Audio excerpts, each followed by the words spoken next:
সূরা ইখলাস কখন পাঠ করলে সাথে সাথে ফলাফল পাবেন? ভালো করে বুঝেন। সূরা ইখলাস হচ্ছে পবিত্র কোরআনুল কারীমের ভিতরে ছোট সূরাদের ভিতরে অন্যতম একটি সূরা। তবে ফজিলতের দিক থেকে সূরা ইখলাস হচ্ছে গুরুত্বপূর্ণ ফজিলত, এবং এই সূরাটা এমন একটা সময় আল্লাহ পাক রব্বুল আলামিন নাজিল করে দিয়েছেন যখন আল্লাহ রাসূল সাল্লাল্লাহু আলাইহি ওয়াসাল্লাম দ্বীনের প্রচার করতে লাগলেন। এমন সময় আল্লাহ পাক রব্বুল আলামিন এক আল্লাহর দাওয়াত দিতে লাগলেন। তখন কাফেররা আল্লাহ রাসূল সাল্লাল্লাহু আলাইহি সাল্লামকে কোশ্চেন করলো যে, মুহাম্মদ, তুমি তো এক আল্লাহর দাওয়াত দাও, আমরা তো কোটি কোটি দেবতার পূজা করি, তারা আমাদের সমস্যার সমাধান করতে পারে না। তুমি যে আল্লাহর দাওয়াত দাও সেই আল্লাহ কয়জন এবং সেই আল্লাহর সন্তান আছে কিনা?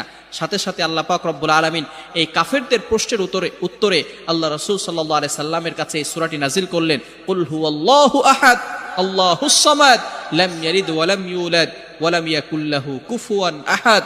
আল্লাহ পাক রব্বুল আলামিন এক, অদ্বিতীয়, এবং আল্লাহ পাক